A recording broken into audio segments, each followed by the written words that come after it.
Welcome to the Zoning Board meeting of January the 15th, our first of the year. Welcome. Happy New Year, everybody. We're joined today online by Lisa, our environmental expert. Also is Linda on the line. Yes, Linda Munn, a member of the Zoning Board as well, participating remotely. In person, I have to my left Joyce Juvra, and to my right Oren Glick. And with myself, that constitutes a quorum, so let's get going. All right. I understand that we've had a change in the order, if you will, from the agenda. Is that still the case? Instead of Meadowlands first, it will be another case first? Both of Mr. Sato and Mr. Walker have very graciously, both Mr. Sato and Mr. Walker have very graciously allowed me to go first because I have to be in the Zoning Board of Appeals in the town, which was never used to be an issue because they always had the first and third, and you guys had the fourth Thursday. But okay, so for the record, for those who are following along on the agenda, we're going to take the second case first and the first case second. Meadow Club will go second, and actually, it's not the second case. Third. It's case number 3215, Hamptons HDA, 116 North Sea Road, under area variances, case number 1 on page 2 of the agenda. That will be first. The tenant's lawyer, Joseph Gazelle, is here. Just I wanted to announce that he was here. So there's a reason why I have this can here, and which is a Montauk iced tea can. And I'll get into that just a little bit later. Submitting it? Well, If so, we need copies for all board members. And for the file. I'll throw it to you, but I wouldn't open it up right away. In any event, Just sit down so we can get your testimony so they can hear you. okay, perfect. My name is John Bennett, Bennett and Reed for the applicant. This property has a certificate of occupancy issued in 2014 for business retail use on the property. So this is not someone in here trying to establish a retail use in this office district zone. This is a certificated use, and that's a vested and established right. In response to comments raised by the board at the prior public hearing, we submitted correspondence on January 8th, which had additional information, including a copy of the prior lease agreement with Georgia Builders and Emerging Beverages Distribution L. Limited. And as specifically noted in the lease, the use of the property was for retail uses, was one of the uses. Quote, tenant acknowledges that it is essential to the lessor that the lessee utilize the premises at all time for retail sales. Accordingly, lessee shall share the premises with its related companies, Montauk Beverage Works and Emerging Beverages Distribution, which shall conduct retail sales at the premises throughout the lease term. So we did give you that on January 8th as exhibit, I believe it's exhibit A. And then, since what you're looking at here is the actual use, we did give you some supplementary material on January 9th, which included yet another affidavit from the tenant, Michael White, who informed through his affidavit that the Montauk Premium Iced Tea was sold through Montauk Beverage Works website, but also retail sales were conducted at the subject premises, and customers who purchased could pick up the product at the subject property. And we also submitted information regarding Montauk Premium Iced Tea, including their website, which contained the 116 North Sea Road as the address. Retail sales were conducted from 2019 until the property was vacated on August 30th, 2022. There's no real dispute about that. The current tenant commenced occupancy on January 7th, 2025. So that's at most it's a 2.5-year gap, and the statute you're dealing with is a 3-year abandonment statute. So the only evidence in the record is that there's been no abandonment. And I think that is where we are. This is a vested property right, and there's been no demonstration. The only demonstration in the record is that this use has not been abandoned. But then I also previously submitted the certificate of occupancy of the property, which specifically notes there's approved parking associated with the retail use on the adjacent property, and that's formerly the Schmitz Market, and is now the Red Horse Market. Give me 1 second. So I don't know what the best way is, and the reason I have the can obviously is to show that this is one of the beverages, a Montauk iced tea, that was actually the subject of retail sale at the site from 2019 until August 30th, 2022. And again, the current tenant, which is retail sales, Mr. Brazel's client, commenced the occupancy in January of 2025, January of last year. But then I gave you case law to the effect, not to the effect, but what says is that where you have multiple non-conforming uses on the site, if you have to abandon, there has to be a complete cessation of those uses. So even though we've demonstrated by all the proof in the record that this use was not abandoned, even assuming for the purposes of argument, and so just a belt and suspenders argument, even assuming for the purposes of argument that this retail use in the barn was abandoned, which it wasn't, there is retail parking on this property servicing what was Schmitz Market and is now the Red Horse Market. And I put this in our submissions, but I have it, I highlighted the parking that's on the, that services what's now Red Horse Market that is on the subject property. And it's not just something that happened by agreement, it's something that happened in a planning board specific approval. And I'm well aware of it because I handled it many years ago for Dennis Schmidt. So again, you have not only the continued uninterrupted for a period of not the 3-year period, well shy of the 3-year period. Not only do you have the continued uninterrupted retail use, but you have a second retail use on the property which continues to this day. So again, even for the purposes of argument, the board doesn't accept the provided affidavits, and that's the only evidence in the record. And those affidavits confirm the continued retail use. The CO specifically recognizes the continued on-site parking for the adjacent retail market, which is also a non-conforming use. So, and these, as the case law says, where you have multiple non-conforming uses, you can abandon one temporarily and reconstitute it as long as all the non-conforming uses on the property haven't been abandoned. So this is interesting because of all the years I've practiced, this is the first time that I've ever seen the village try to force an abandonment of a pre-existing non-conforming use, let alone one that was certificated in 2014. It's sort of no harm, no foul here. I know that's not part of the standard, but just in terms of getting you comfortable with my position from a policy and a broad overlook point of view. This is a property that is not in a retail, in a residential zone. It's in a business zone to begin with. It's surrounded by pre-existing non-conforming uses.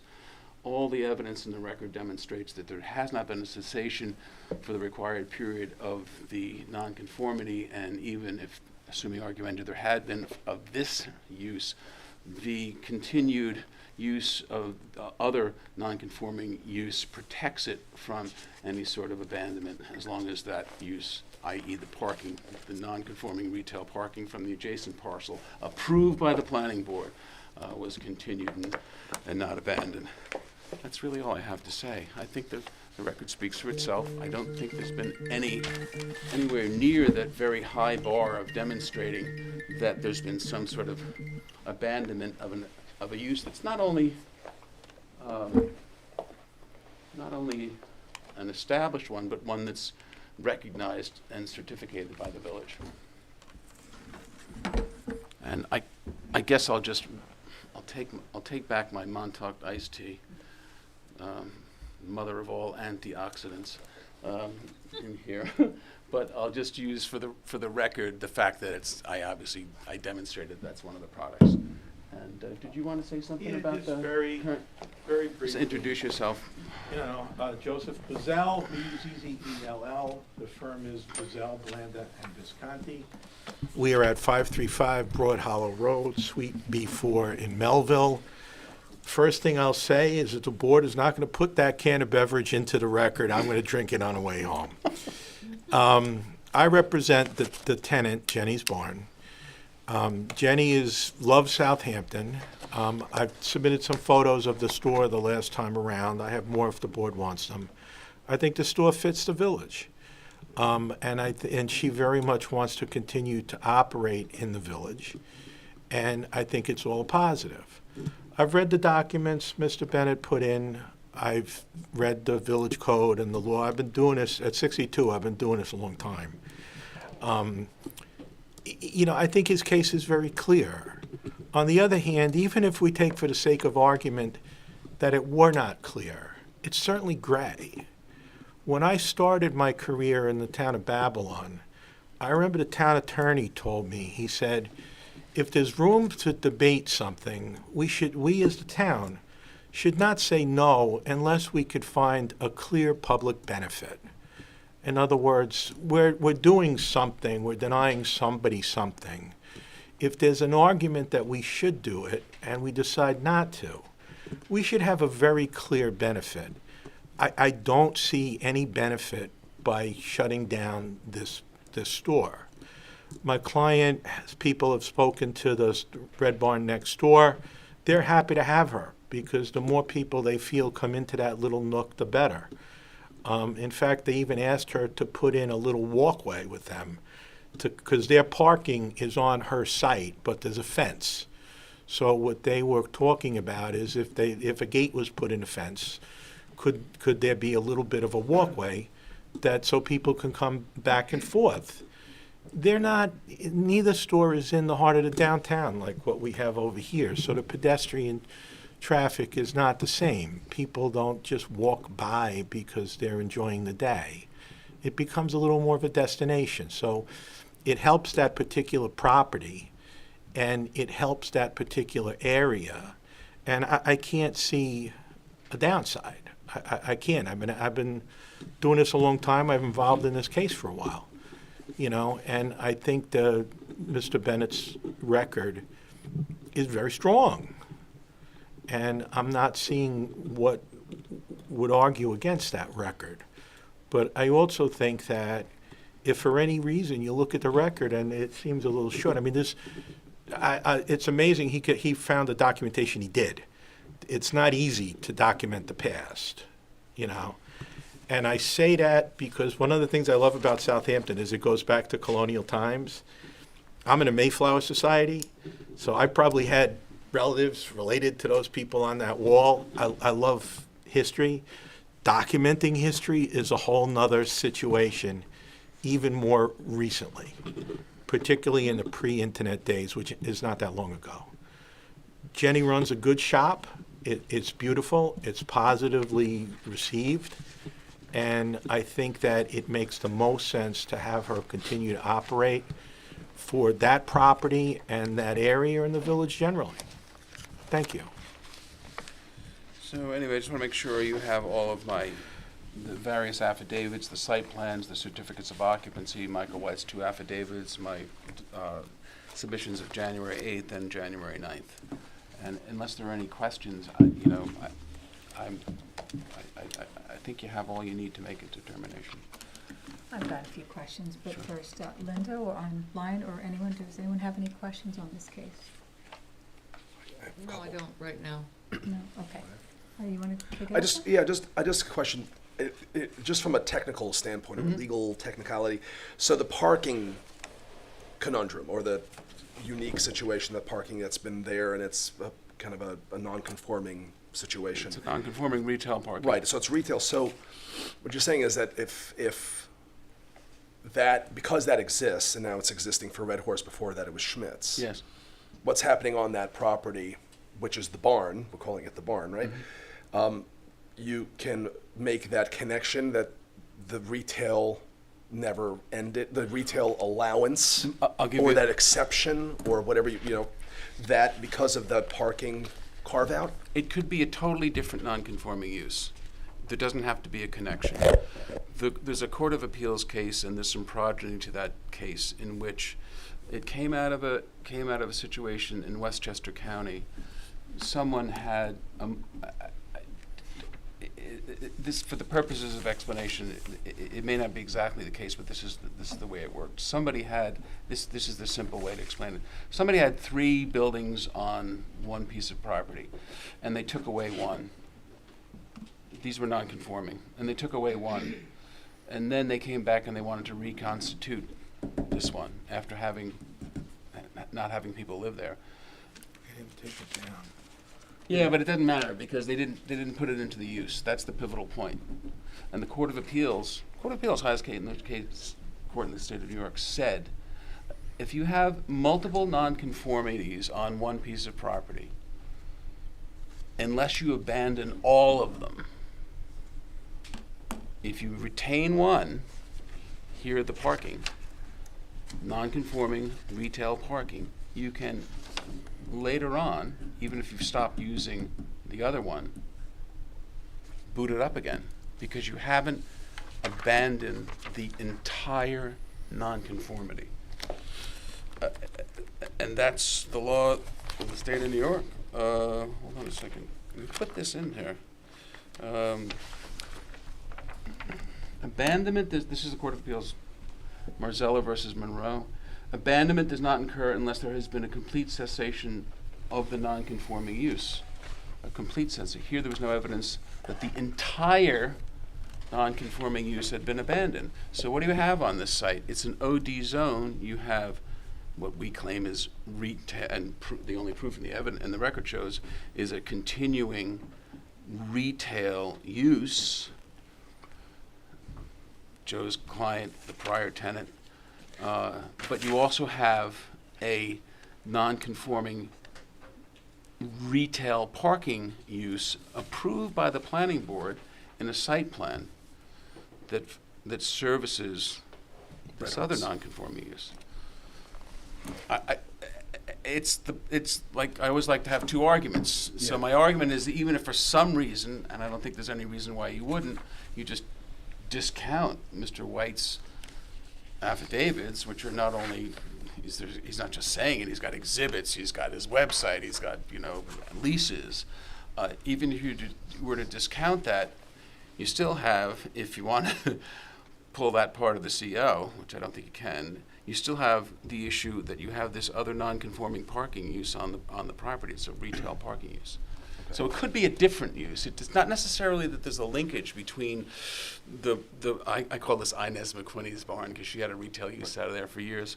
But it doesn't necessarily mean that they're related. It just means that there's a separate non-conforming use on this very parcel. And then the other part, from 2019 to 2022, that can there. Right. You said there was retail sales there, Yep. or was it warehousing? Nope. Right in it. You said people would come in and So buy. they would purchase online and pick up there? Purchase online or purchase directly there. Yep. Who said people would come in? Who It's said in his affidavit. I Who gave was you. that? Okay, Brian, Yeah. the affidavit speaks for itself. Okay. Yep, the affidavit speaks for itself. He said Okay. people would pick up product at the site. Okay. Just want to understand. And that. so if somebody's physically taking delivery of this can, that's a retail sales. And the lease specifically provides for it. It's not a very high burden.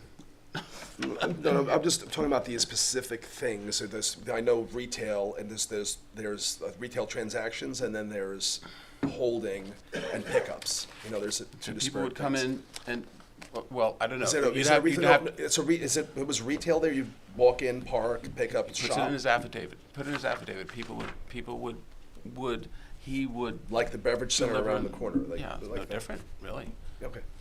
I mean, you can call up, or you can go online Yeah. on the beverage center and say, I'm gonna come over. It's still retail sales there. I had related questions, so can I jump in Sure. and Yeah, join please. you on Yeah, I this? just So, want to understand. I'm just looking to understand. Yeah, yeah. I want to take a look at his affidavit that was submitted on January 9, Mm-hmm. Michael White's. And on page 2 of the affidavit, I have a couple of questions. And again, I don't have any analysis, I just have open-ended questions, right? So I'll wait for you to get there. It's section 5A of the affidavit I have a question on. That's what's in his lease. Right, I understand that. So his affidavit acknowledges that the lease says that, and I'm going to ask a question about this, at the last 2 lines, Montauk Beverage and Emerging Beverages, which will conduct retail sales. It's a promise, they will. It Yeah. doesn't say they did. Well, but they did.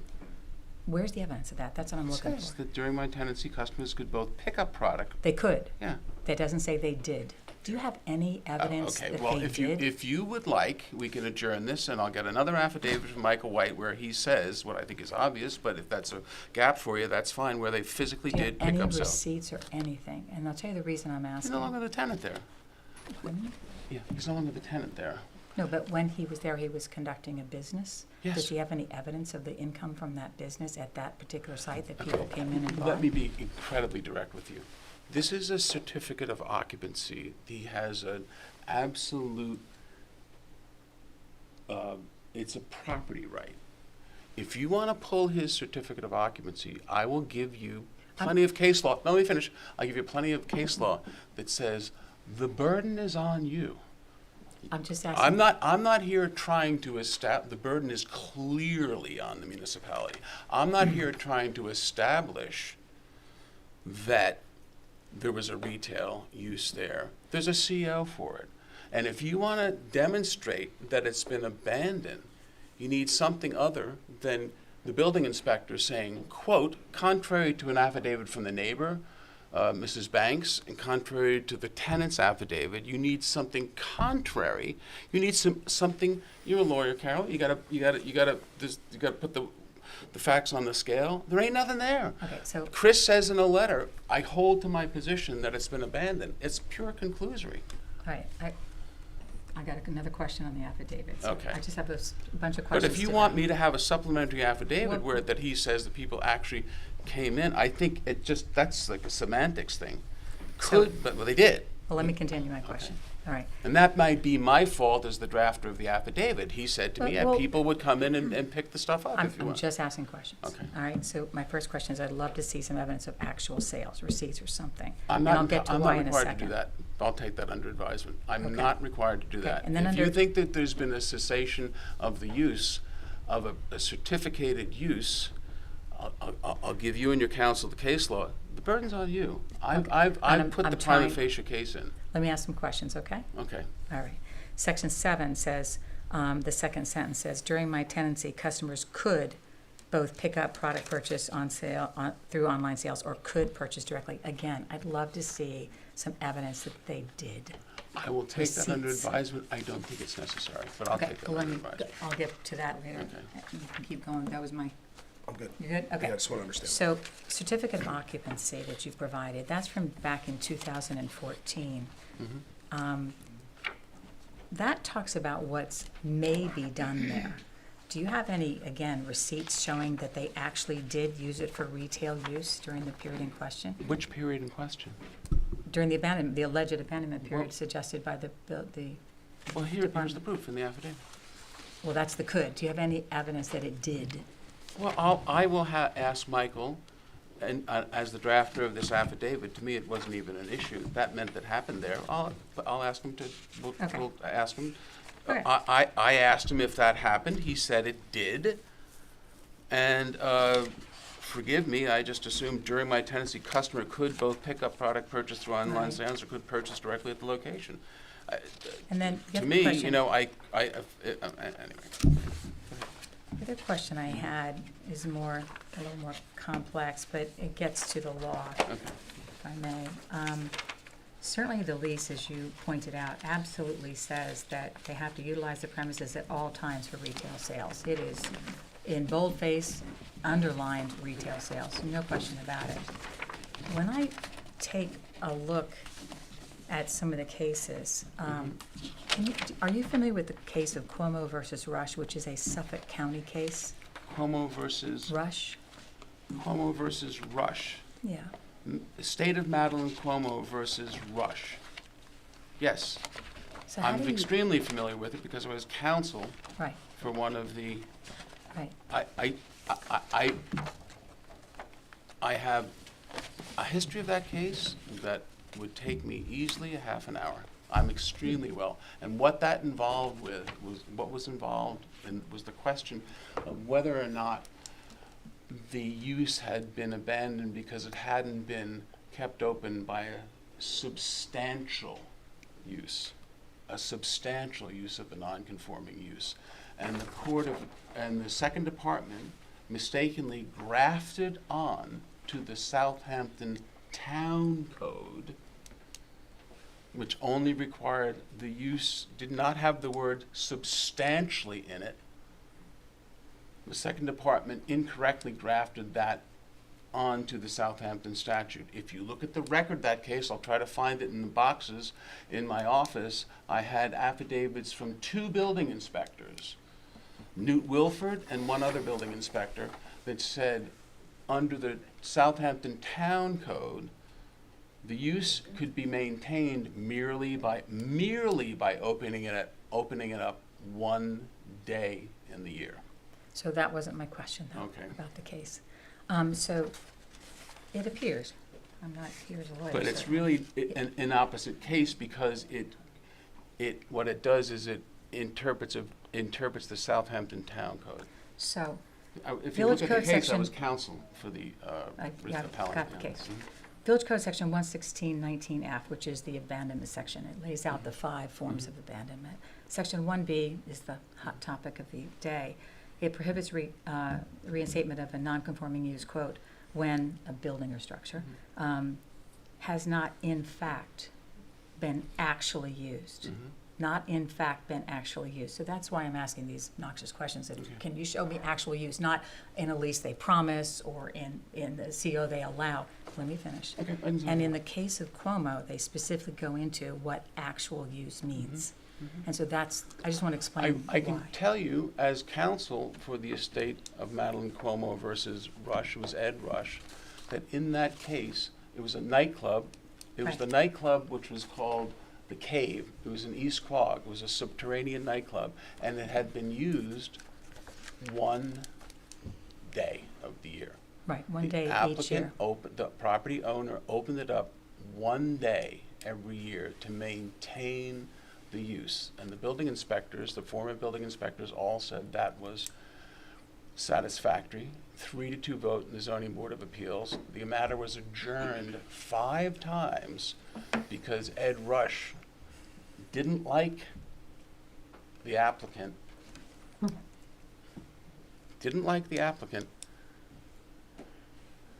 And adjourned the case 5 times so he could coerce somebody into a third negative vote, 3-2 vote. It's Right. the case So, has so much well, the reason I'm raising subculture this- on it. It's just, and I know it very well because I was counsel for the Right. applicant. So the standard is actual use. I'd love to see anything you've got on actual use. It'd be very helpful. Okay? Under And that again, Cuomo with brush. my advisement, under my advisement, because I don't think the burden's on me.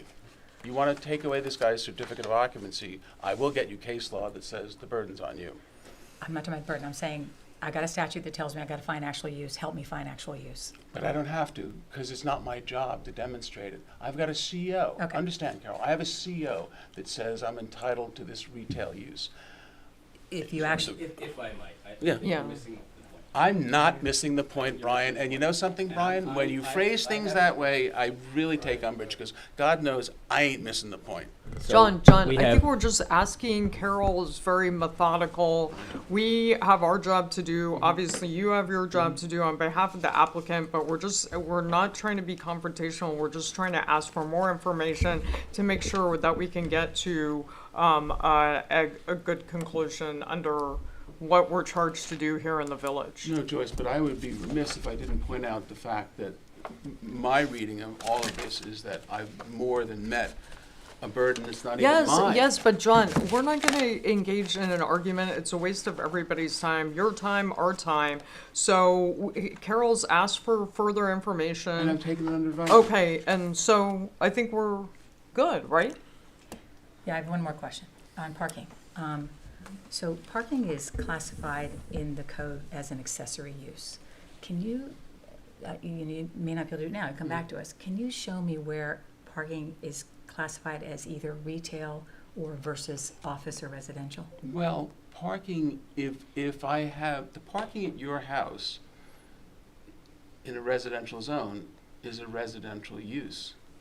The parking when I go into a store on Main Street, the parking is retail. You And can't that's not what I'm divorce the asking. two of them. Sorry, that's not what I'm asking. Okay. Where in the code does it define parking, distinguishing it as retail parking looks like this, here's the code, and here's, a personal parking. or, It wouldn't, because office it's parking. inextricably bound to the Okay, use. all right, that's what I wanted to know, okay. There's a lot of stuff in the village code that's not specifically defined, but Okay. I can't, Those are my questions. well, here's a good question. Let me ask you something. Could you rent out on your house parking spaces for somebody to use in conjunction with a retail use somewhere? Of course you couldn't.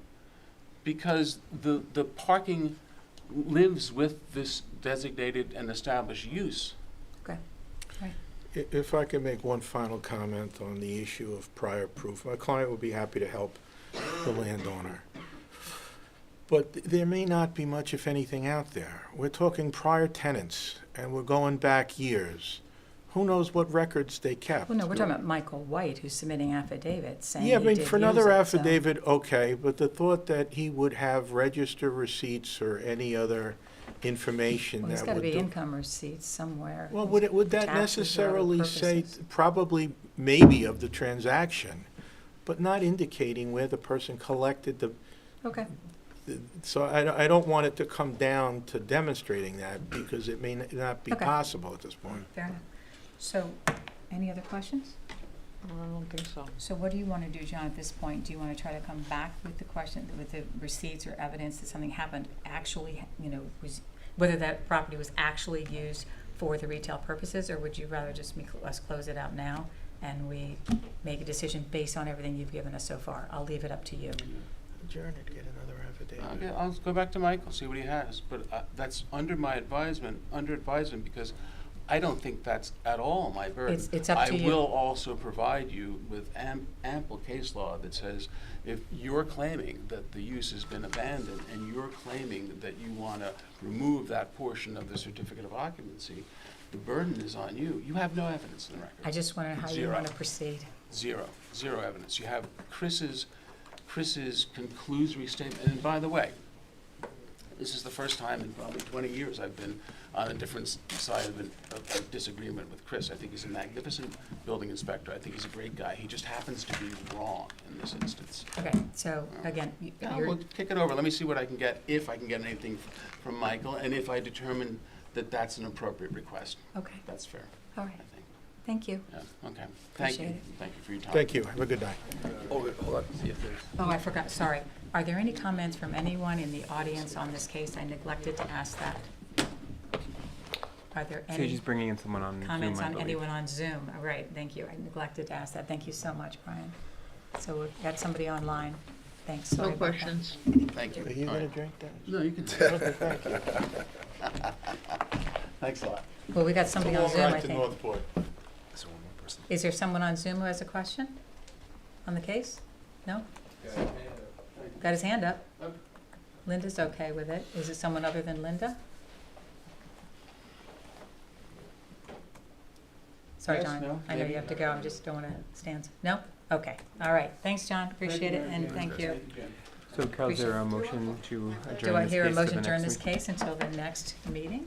Do I hear a motion? Yes. Yes? Aye. So All those in moved. favor? And Aye. second was Linda? Rose. No. Second, Aye. yes. I'm And all sorry, those in second. Yeah. All those in favor? Aye? Aye. And Linda's as well. Thank Great. you. Appreciate that. All right. So, Meadow Club.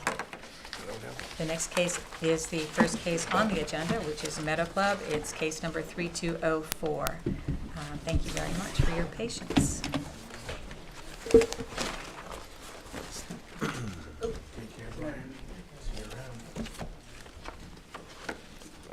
Freezing. Have a good night.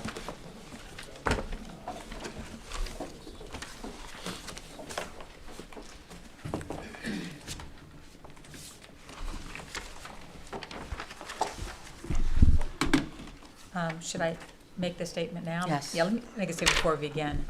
So there has been a request by someone in the area. They've indicated that they have not had an opportunity on their own time to review all the papers and documents that the Meadow Club has worked very hard to put together.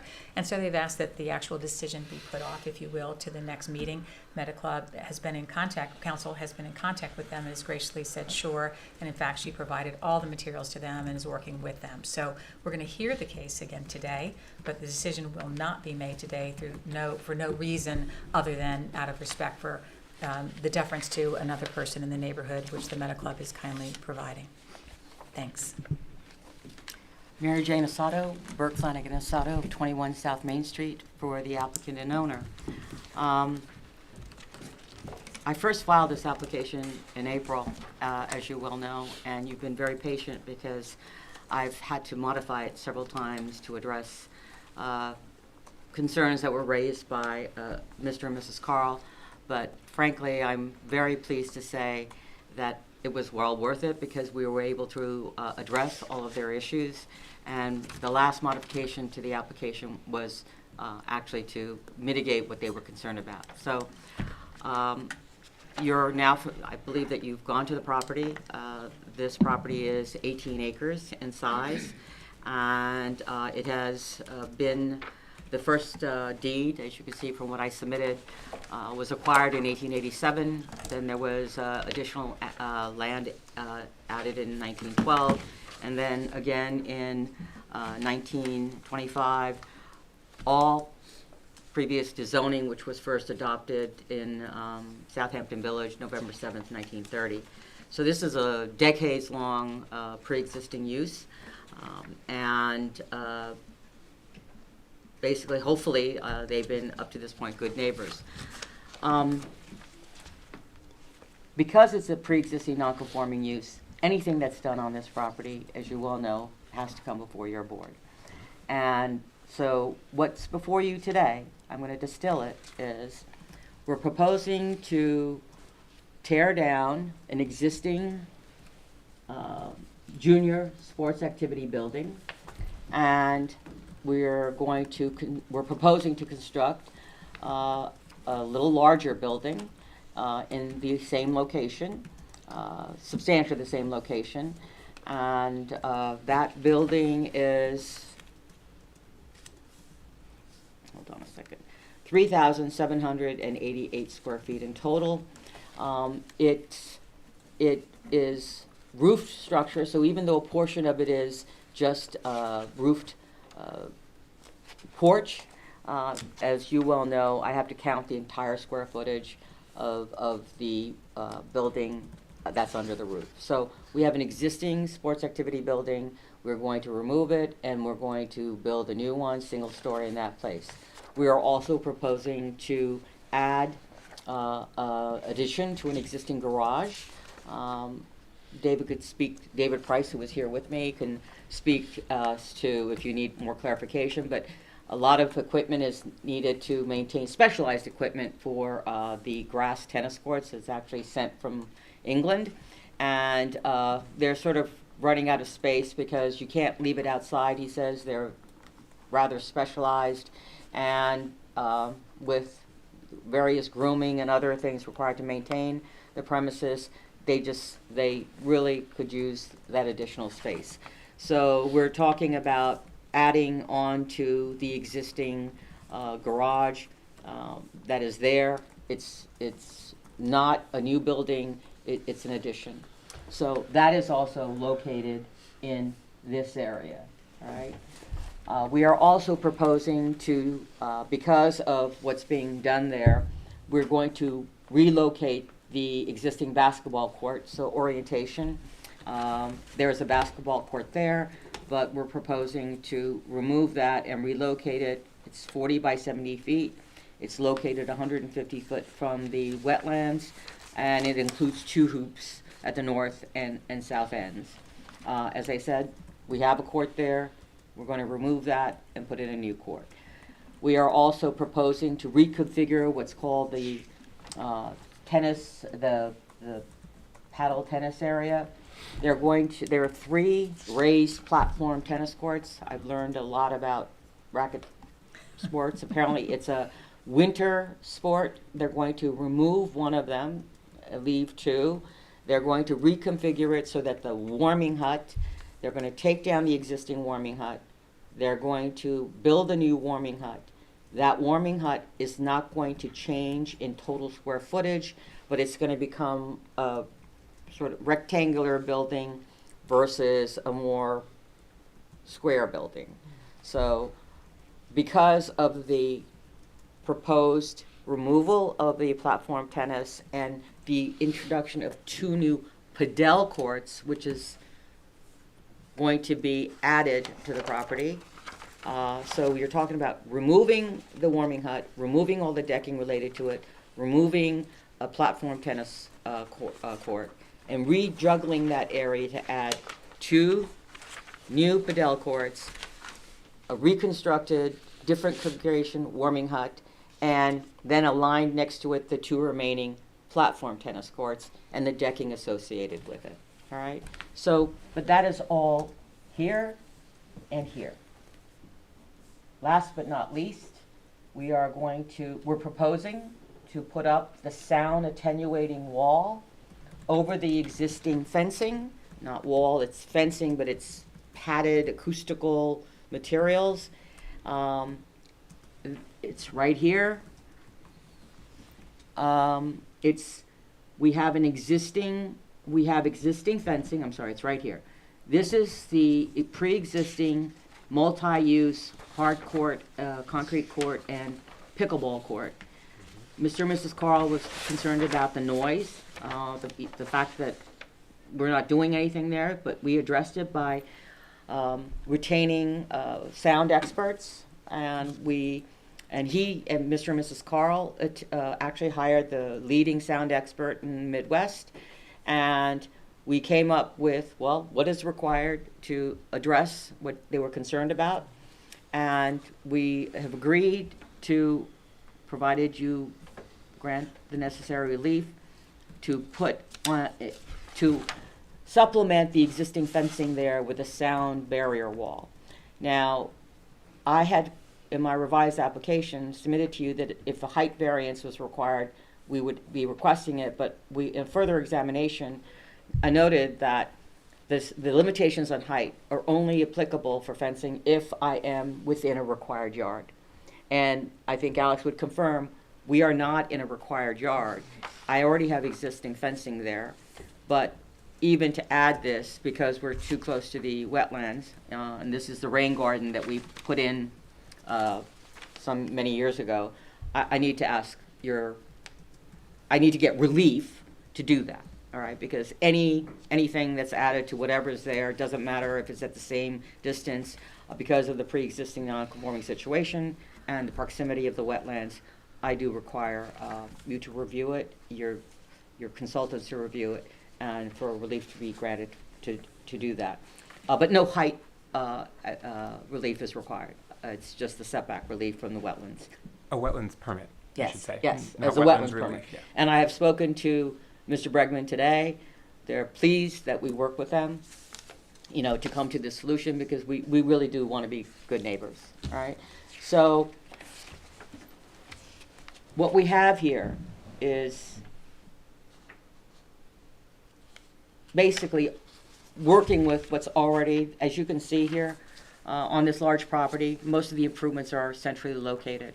And what we have is lawn tennis surrounding and a playing field.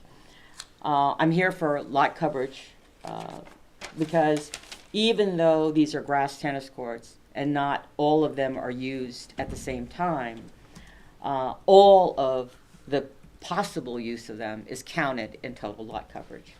So as I indicated to you in my submission, basically, even though the 36 grass tennis courts are in rotation, and I learned a lot about tennis too, the reason is because apparently when you play on them, it's David said to me, haven't you ever watched Wimbledon? The grass gets worn, and that has to grow back, and we have to resod. So because you can't, we of course don't use them because then they would all be, damaged. So yes, there's 36 grass tennis courts utilized in rotation, 259,200 square feet total, okay? So that all counts toward lot coverage. And that's one of the reasons I'm before you for the lot coverage variance, because when you count all of them they count for lot coverage purposes, even if they're not used in rotation. I really feel that that's a material fact here. And of the total 809,000 plus square feet, 18 acres, 18.574 acres, only 80,449 is attributable to existing buildings and other structures beyond these grass courts, all right? So I mention this because I think it goes into the totality of, one, I know that your board and legitimately is concerned about not setting precedent by granting certain variances. I submit to you that the Meadow Club, whatever, if you should choose to grant relief, cannot be used by any residential property owner or even commercial property owner for that matter as precedent, because it's hard pressed to be a membership club from the late 1800s and that predates zoning by decades, and also to have this situation where you're counting grassed area that's in rotational use for lot coverage. So I know that you are very sensitive to that because you don't want this case to be thrown back at you. The only other pre-existing non-conforming use that I'm aware of that had some similar issues here, but even they don't have such large land is the bathing court at the end of Agawam. And I'm familiar with that property because my firm did work for that for that property in many instances when they had to do things to change their structures. So the variances here, I do think they're really recapped. If you look back, my partner was here in 2008, and for the last work that they were doing there, and he indicated to the board at that time that the 50% that was used and set as a baseline in 1996 only included the apartment and living spaces. And I believe I submitted all of those decisions, but what he says clearly is because they didn't have to, they didn't count all of the club habitable space. They were there before in 1996 to increase the apartments and the bathrooms. So they basically struck and said, well, these are the apartments and bathrooms and staff quarters that we have, and based on that, this is our expansion, and that's where that square footage came in. When they came back in 2001, again, they said this is the most restrictive, using only the apartments and the bathrooms, and that's our baseline. In 2008, he clearly points out to the board, the expansions previously now includes, things that were not bedrooms and bathrooms, yet we are submitting to you that the overall non-conforming use is actually greater than the bedrooms and bathrooms. So you have to look at your 2008 decision, which I submitted in the letter that my partner submitted, and the 2001, and the new calculation, which is, I submit to you that we don't meet 50% if you count all of the building, the clubhouse, dining room space, the sunroom space, etc. That I give to you in a chart, and I give to you in a chart all of the previous additions, and we still have space there, so we're under the 50% threshold of non-conforming use expansion. And if you have any questions about that after you review the 2008, 2001, and 1996 submissions, I'd be more than happy to answer them, because obviously there will be a continuation of this hearing.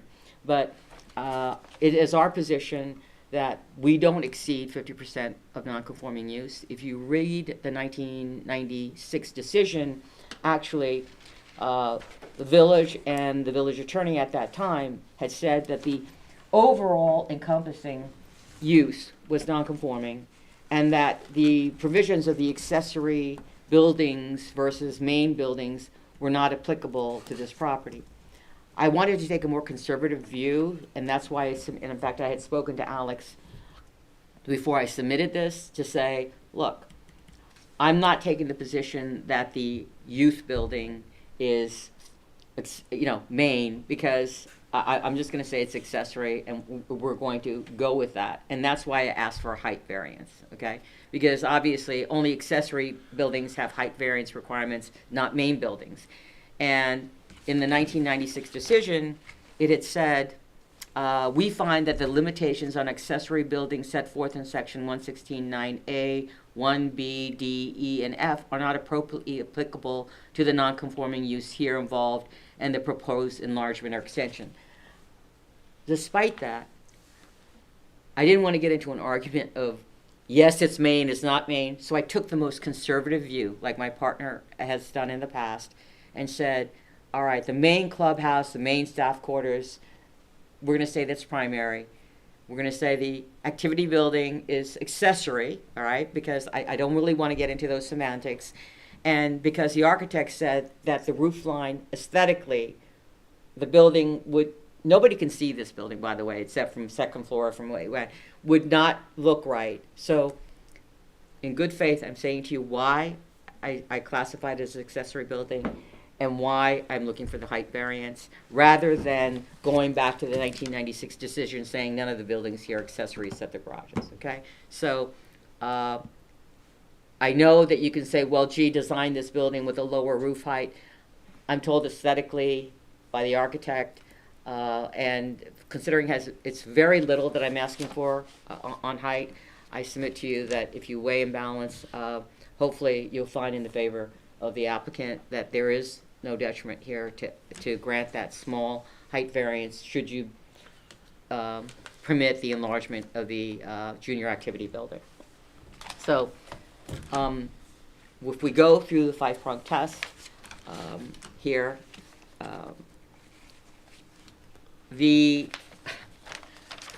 can I accomplish this by any other means than a variance? No. As I noted to you before, this property is in a residential zone, and anything that's done here requires a variance. And absent doing nothing or basically getting rid of the use, I can't make any enlargement. I can't do anything on this. My client can't without a variance. As to, is this the minimum that we need? Well, to accomplish what we're doing, we have an existing garage building. I'm told by David, and he can ask you, if you want to speak to him, David Price, as to the equipment requirements, but apparently it's really a dire need here to be able to properly maintain these courts with his specialized equipment that he has. And he said, look, I've been storing other stuff and sort of rotating outside and inside, and we're having trouble because this equipment really should not be outside, and for us switching around, it's not good for the equipment. We really need this space. The junior activity building doesn't have a bathroom now, and yes, they've been running across the parking lot into the main club facilities to use the facilities.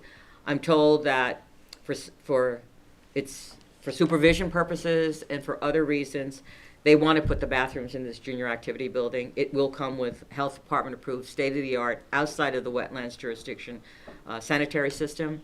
And we submit to you that it's a reasonable request under the circumstances. I mean, there is already a junior activity building there. It is pretty much in the same location. It's not going to have any impact to the neighbors in the sense that it's all within the development. And basically, we cannot accomplish this without relief from this board. If you have any specific or further questions, or if you want additional information, if I don't have it here with me today and we can't answer it, we would certainly be happy to provide that to you. Thank you.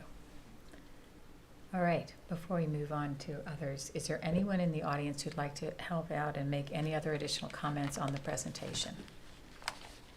Anyone here at all? All right, do we have anyone on Zoom who'd like to make a comment on the Meadow Club presentation and request? And I believe we also have Lisa on Zoom. And I was if the gonna board go has there next. questions. Yeah. So now let's turn to the board. Lisa, we could use your help. Any thoughts and comments from Lisa, our environmental expert, on this environmental related request would be great. Hi. So the what I will say is that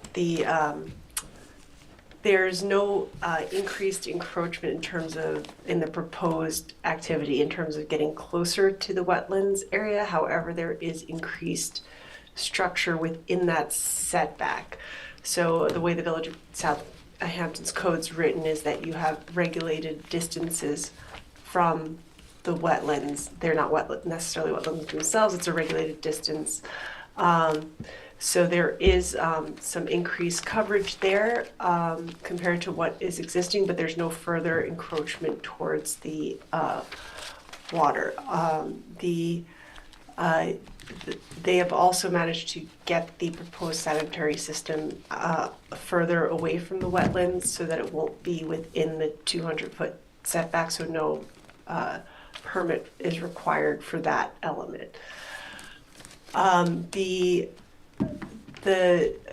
So as far as the variances themselves are concerned, it's not really a concern for the wetlands permit. The question is just have they maximized their ability to remove these? They've done everything they can to keep the disturbance away from the wetlands and minimize what they're doing in that wetland setback area. Is there anything else that they can do to further mitigate? There may be some opportunities for some, additional wetlands planting in areas closer to the wetlands that are not to compensate for some of the additional coverage there. But overall, they're not taking away any wetlands itself and have, to the extent that this is a non-conforming use and there's not many places to put things without that aren't already being utilized, that would be the one thing I would suggest could be considered. Excuse me, I just wanted, did you say additional plantings? If you wanted the Yeah, I board- mean, we're open, I mean, I didn't know if you had any suggestions of, so I can go back to the applicant and say additional plantings here, additional, if that's what you're looking for as mitigation, we're open to it if you sort of, do you have a suggestion where you'd like to see it? What I would say is that, I know you're coming back one more time. What I could do for another round of public hearings, I can take a closer look and see if there's any area that looks like it could be expanded, perhaps. I think it would be a small offset to, kind of compensate for the different additional coverage area. Not that it was covered by wetlands plants before, but just in the spirit of the code of, All right, trying to get. I can put that in writing so that it's easier to. Well, also, I can actually have, we're working with Inner Science, and. They're on the call as well, yeah. Yeah, so we can ask, I can ask Jim to actually reach out to you, and as I said, if you feel that as mitigation, that we're sort of constrained here with existing Yeah. improvements, but, an additional small area, we're open to that. I'll certainly speak to the board, and Jim will contact you, so maybe between here and the next meeting, we can come up with something. Oh, that would be excellent. And those are my main comments. If you have any questions, I'm happy to try to address them, but. Lisa, just one question. For the fence that they would use to, control the sound or kind of attenuate the sound, are you concerned about that? Obviously it's right there. And this is a new sport, and I understand what they're trying to address, but are there certain materials that are better to use to protect that, or to keep the sound in than others that are right by the? I'm sorry. Oh, I'm asking Lisa that question, No, but I'm asking the same. Okay. Go ahead. Lisa? Sorry, I wasn't sure who the question was. If It there was was for you, another Lisa. question Are you worried about what materials, or is there better materials to use than others? It was just since we're talking No, about I think the sound, you get into interesting, a lot of the concern will be that the wall will be solid. So I'm not really concerned about leaching or anything from the wall. I would, the construction is always a concern because there's disturbance associated with construction, and that disturbance can be bigger than the area where the actual construction is going to be. It almost inevitably is. So that is something that also that's actually a good point to raise, that for that area where you are in proximity, to make sure that there is erosion and sedimentation control there. And that may be just an evaluation of those construction methods, because I'm not entirely clear on exactly how the wall is going up. Sometimes those are done with, posting pillars versus digging foundations. That the minimum, to the greatest extent possible, minimizing disturbance and certainly preventing any sedimentation and runoff into the wetlands would be desired there. Thank you. I'm sorry, the reason I was talking about the wall material is that this sound recommendation was based on a certain type of acoustical board that had to be used to meet the decibels, to meet the Southampton Village Code. So I definitely understand about what Lisa's saying about construction methodology. I mean, we're going to have to hay bale, we're going to have to fence them. That's something that we definitely would have to do, and the building department wouldn't even allow it without conditional situations. I'll have Jim again to coordinate with your consultant, because that's a standard sort of condition that we're going to have to not have any sort of disturbance would have to be restored. We would not be able to allow to have construction runoff going to the water, et cetera. So that can be worked out before the actual condition, your determination, should you decide to proceed that way as part of the conditions, right, Jim? Right. Okay, so, yeah, so. I had a related question on that, Lisa, and for council as well, and that is, we're putting in Padel. The ball has a certain noise, and I don't know if the acoustic barrier will affect this, but my only question, and I'm not accusing, I'm just really asking, is the installation of 2 Padel courts instead of 1 platform tennis court more disturbing to the birds, the bees, the fish, etc.? Okay, so the acoustical barrier is for the pickleball, Right. not the Padel. Okay. Okay. Pickle's the So bigger. then Yeah, so my so question is, I learned. I don't play racquet sports, but during this whole process, as I was joking with Alex the other day at his office, I didn't even know there were so many different types of racket sports. Okay, and ball types and things. So just like I learned with the winery about wine, I've now learned a lot about racket sports. It's my understanding the objection by Mr. and Mrs. Carl had to do with the existing pickleball court, okay? And that was what we had to do to meet the residential Understand. sound requirements at the property line. Padel is a much softer sport, and we still have to go through site plan approval, by the way. So this is for with the new changes in the code, should you grant the approval to install the 2 new Padel courts, this next step would be for us to go through site plan approval at the planning board level. But from doing all the acoustical things, Padel is, you might as well call it silent compared to pickleball. Okay, pickleball has a rat-a-tat, and it's like No, I between the understand heart thing versus Padel, it's like tennis essentially. So, So- it's my understanding that the sound is not an impact. okay. So Lisa, is there any impact on wetlands by increasing and putting in the 2 Padels as opposed to platform or, What we're really seeing is just a small increase in about the size of one of those Padel courts. So they're removing some structures there and replacing, and then they're fitting 2 Padel courts there. So the total, the disturbance you're seeing, it's hard to put it all together because some of the new coverage areas are outside of the wetlands area. But there's you can see there's that existing platform tennis court which is to be removed, and so you're getting a little bit more than one area of coverage there. So And that area is within those, part of that is within the, part of the wetland setback.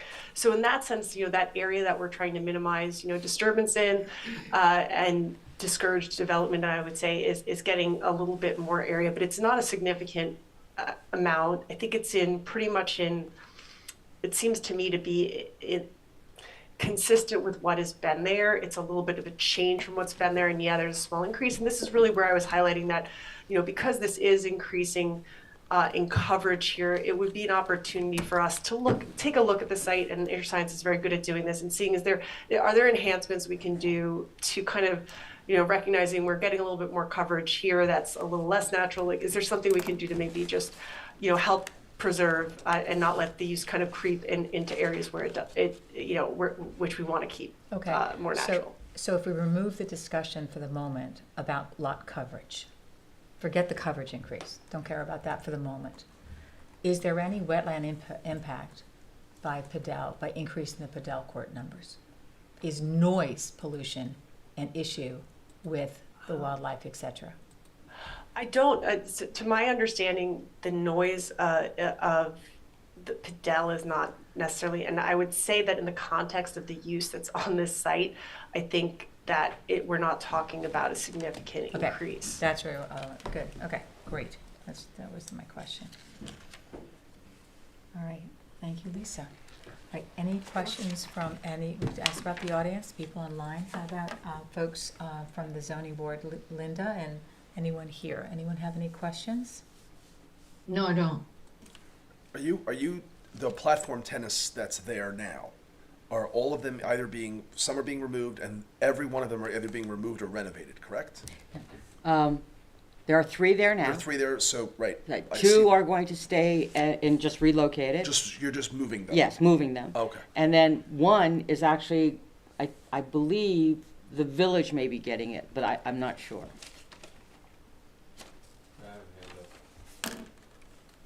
Someone has their hand up? All right, why don't you bring them on in?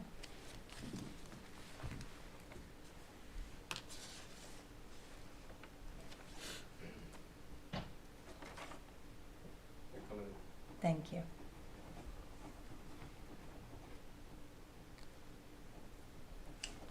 Hello. Hello. Thank you for joining us. Welcome your comments. Yes, I've been trying to speak. First of all, I appreciate the Meadow Club giving a 30-day delay. I have a different view. Sorry, we need you to introduce yourself, please. I'm sorry. I'm James Finkelstein. My property adjoins the Meadow Club on the town side. I've lived there for probably 27 years. I have seen over the time the Meadow Club membership grow enormously, which has increased the sounds and the parties and everything else that come out of the Meadow Club.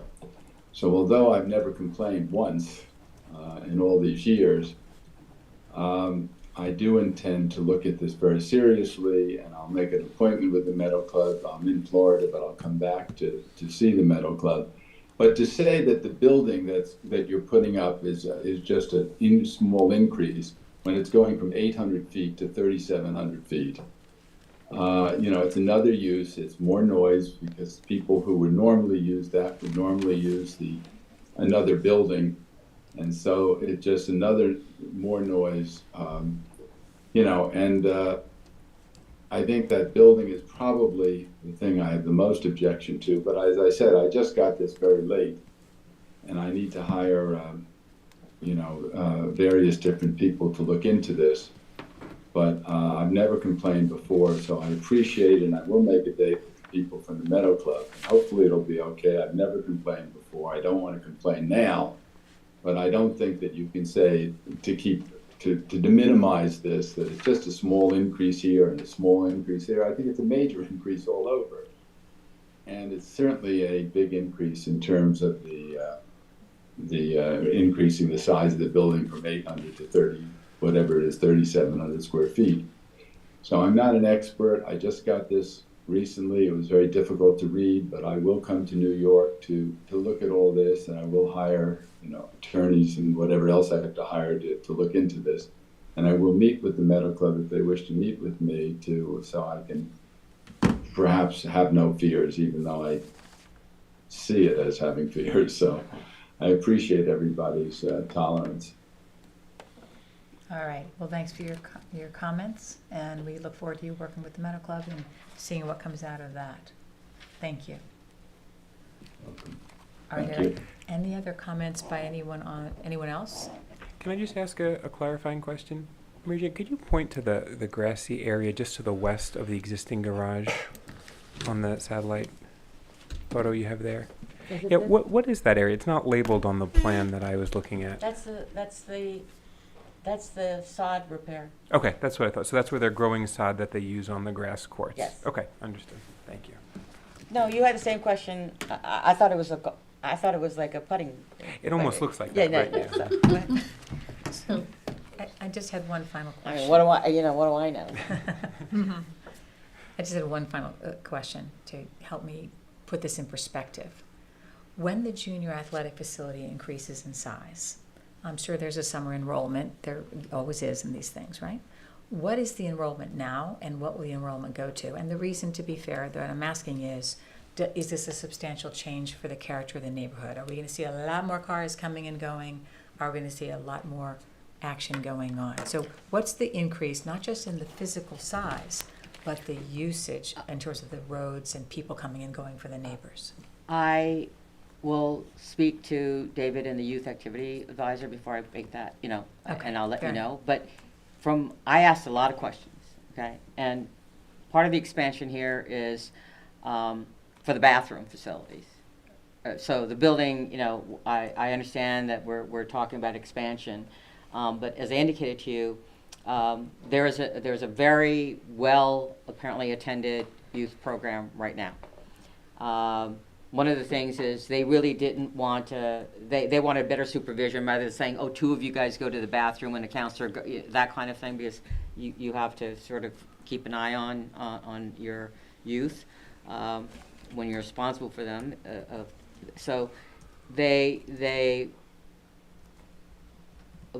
big part of the expansion, or at least a lot of the expansion, is for facilities for boys and girls in this facility. Okay. And if you actually look at it, there's open area with the porch. So when it's not really all four walls, where it's a building. Part of it's total building, other parts is roofed area, and that's why we have this expansion. In fact, I think almost 40% of it is just the roofed open area, not building. But before I speak out of turn, I want to ask, well, are you going to make this building bigger and the awning, and then next thing you're going to have 800 kids rather than 600 kids? I can't answer that right now, but I don't think they were turning away youth applicants because of the size of the building. I think that they were just had different groups rotating, but we will have that responsibility way before the other meeting. I just don't want to, off the top of my head, or go back there and say, oh, gee, because I want them to look at their records as well. All right? Okay, fair enough. That'd be good. All right. Those are all my questions. And I think all No, that's the everyone's questions. thing, is you're saying intensity of use, which is raised by Mr. Finkelstein, Right. all legitimate and reasonable, and I will get a response to you. Okay, all right, thank you. All right, so do I, And I know that Mr. Finkelstein is saying that he has to need counsel and noise is a concern. As I indicated, I mean, there are noise ordinances in the village. That was one of the reasons we had to deal with the sound attending in the wall for the pickleball. So I know that he's saying, and obviously if he was concerned that he had noise issues that he hasn't reported, I mean, that is an enforcement issue. And so, we will address them certainly if there is an issue. okay, All right? fair enough. All right, so with that, as previously discussed, we're going to go ahead and Adjourn for all purposes? and have a motion to adjourn for all purposes, yes, until next month, to give Mr. Finkelstein his opportunity to do what he needs to do. Unless there is any objection to that, do I hear a motion to adjourn to the next meeting? Second. Motion to adjourn? And do I hear a second? Second. All those in favor? Aye. All right, Aye. it's adjourned. Thank you. Next time. Thank you. Thanks, Linda. Thank you. And thank you all. All right, we'll move on down to the next case. So the next case is Madison Avenue Capital Partners, case number 1323. The applicant has requested an adjournment to the next meeting, February 5th. Do I hear a motion to adjourn to the next meeting, February 5th on this application? Motion. Do I hear a second? Second. All those in favor? Aye. All right. Aye. 1323 Meadow Lane, case number 3219, adjourned to the next meeting, February 5th. So now we're going to go into our wetland environmental case, case number 3221, Anthony Paduano and Ruth Porat, and I apologize if I mispronounced that. And Brian, I think you have the affidavits for that. Or do you think? Do I have them? I may have No, them. not for, I don't have them for this case. I might have them. I hand-delivered them today. Okay, looks like I have them. All right, thank you.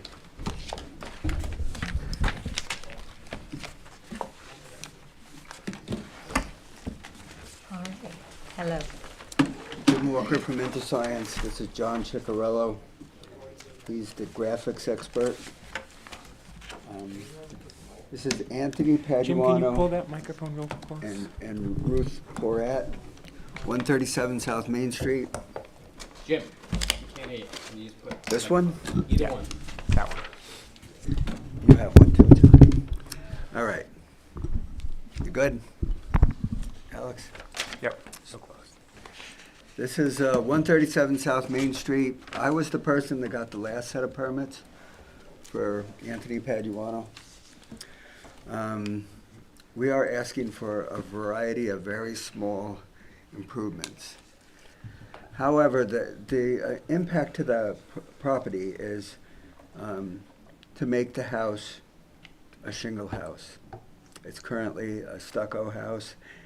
So the look of the house is what you see on this paper print in front of the board. Let me turn that around so you can see it. No, you're gonna face it towards you. No. And then they'll pick it up on the screen. Yeah, that way. yeah, see it. Thank All you. right. Otherwise, it'll be upside down for everyone. You should give me technical advice ahead of time. Okay, so what you see is a shingle-style house. This is a Frank Greenwald project. Frank Greenwald was hired to do work on this particular property. Mr. Paduano had me walk through the basement. There are some basement aspects of the proposal. Prior property owner was Sam Swint. Sam Swint was a big part of the Meadow Club and also the Bathing Corp. And Sam Swint was a wonderful guy to work for, and Anthony Paduano said he built this thing very strong. So the basement that's there has a lot of support and things that don't allow any practical use of the area. So Frank Greenwald has some request in that regard as well. So the variances that we're asking for is a proposed egress window to be located 128.5 feet from the wetlands. Proposed west covered porch, 122.8 from the wetlands. Proposed north covered porch, 102.4 from the wetlands. A proposed northwest roof deck, 110 feet from the wetlands. A proposed family entry porch is 147 feet from the wetlands. It's on the other side of the house, going east. One of these items is incorrect, Alex. Proposed southwest 8-foot by 6-foot dry well, 130 feet from wetlands. That's for the new residential improvements. A proposed pool dry well to be located 90.9 feet from the wetlands. I got that approval the last time through. The pool dry well is there. So that's existing? It's been there since the last project. Okay, we'll take a look at that. I thought it was labeled proposed on the plan, that's why I was. It is. Oh, I believe the reason why it's proposed is a comment from the village indicated that it should be shown as proposed. For the record, that's my son that does the site planning for the Rayner Group. If you look on the initials, it says EJW. Can you show the plan and maybe we can point to That's the Ethan. drywall we're talking about for the board? Can you pick it up, John? Yeah. No, yeah. Okay, now, you're looking at the Rayner Group. My son went to work there as an engineer in training June 2nd. And you will notice, up at the top, there's an existing swimming pool. That pool drain has always been there. It was required the last time through. So the fact that it's mislabeled is kind of a product of a comment from the village and my son trying to finish the work.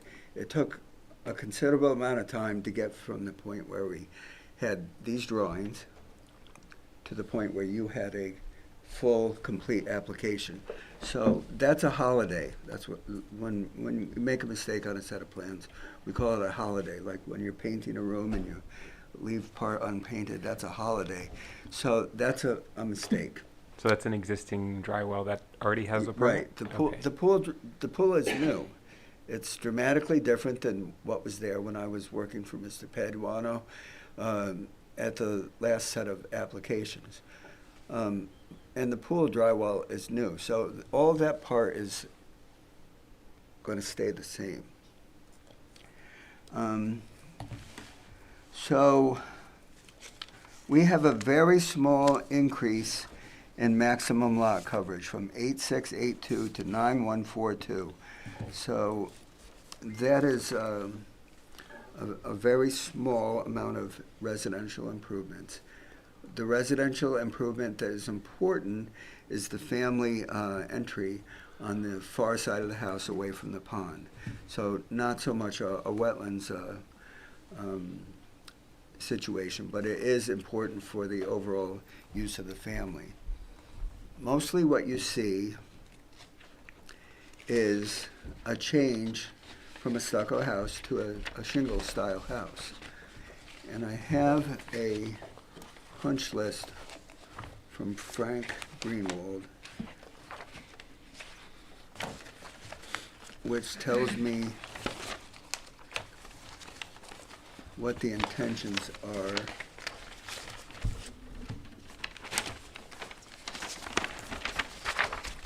With the residential improvements. So the architectural improvements amount to 1, 2, 3, 4, 5, 6, 7, 8, 9, 10 basic concepts. It's an interior renovation of an existing wood frame residence.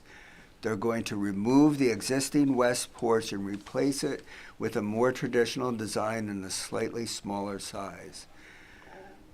Remove the existing front entry vestibule and replace with a new vestibule of approximately the same size. Add a new family porch. The new family porch, again, is on the east side, so not really a wetlands concern. Add 2 small additions to the second floor, total approximately 106 square feet. So we have 106 square feet of small additions. Reduce the existing roof line. John, you pull up the A20. We're lowering the roof line. And I don't know if you can see it on that plan very well, but we're lowering the roof line. We're lowering the roof line to make it a shingle-style house. We're making it a Frank Greenwald architectural design. So the roof line is getting lowered in that particular area. The basic design is remove stucco exterior siding, replace windows and doors, and resurface and shingles, transition to a more traditional shingle style. I know it's not the board's purview, but this has to go in front of the ARB, and it's going to go to the ARB as soon as we clear wetlands issues. John, can you bring out the planting plan? For Anthony Paduano, 137 South Main Street, my office got a wetlands planting plan approved. That's it. That used to be a pure stand of common reed, and it was replaced, and wetlands plants were planted. Mr. Paduano has added some plants back into those areas over the years, but by and large, the wetlands buffer is still there.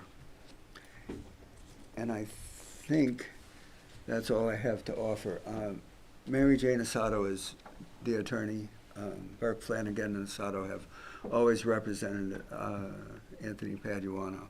Any legal issues will provide insight from Mary Jane. All right. We have very small additions to this house. Again, the real interest on this project is we're making it a shingle-style house. Okay. Are there any comments from anyone in the audience today? Are there any comments from anyone on Zoom? Other than Linda, perhaps? Okay. So let's turn to the board. Do y'all have any, I have a few questions, but do y'all have any questions you want to kick off with? No, not at this point. I think I'd like to hear what Lisa has to say, so. Oh, sorry, I meant to say that first. Yeah. I really even wrote it down. Lisa, every time I write it down, I forget. I'd love to hear your comments, because I have some questions and you'll probably answer them. So what are your comments on this particular case? Thank you.